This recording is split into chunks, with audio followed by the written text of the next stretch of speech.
Just before I woke up this morning, I had a dream that I was in a surgeon's office, and the surgeon was recommending that I have an operation to increase my ear capacity. I don't even know if such a surgery exists, but of course, immediately I thought about increasing my capacity to listen.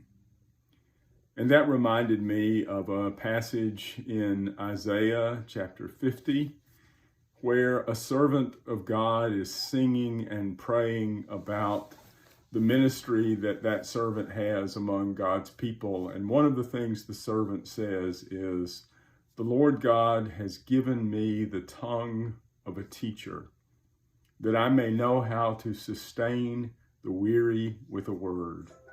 Morning by morning he wakens my ear to listen as those who are taught. The Lord has opened my ear." Increase ear capacity. The Lord has opened my ear.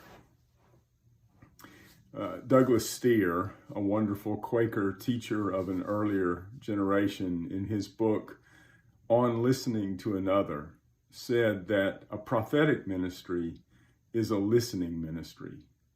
It has learned what is meant by the phrase, listen before you speak, see before you say. Because it is a listening ministry, he continues, it is a ministry that has come freshly from a first-hand experience of the good news it proclaims. That seems right to me, that our capacity to speak is conditioned upon our willingness to listen freshly for whatever it is God might say to us. And that applies also to our care for one another. Listening is one of those skills, one of those practices that is integral to love.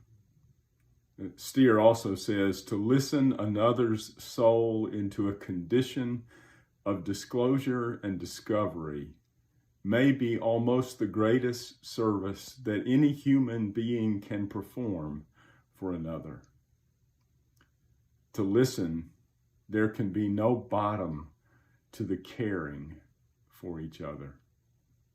I'm glad I had the dream. I'm glad I remembered these words from Isaiah and from Douglas Steer, because they invite me, amid all the bombardment with words, internal and external, that I experience, that a healing and restoring thing I can do, and maybe you can too, is to set aside some time and space to listen attentively, vulnerably, and lovingly to God and to each other.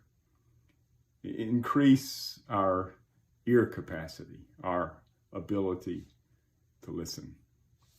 Thanks.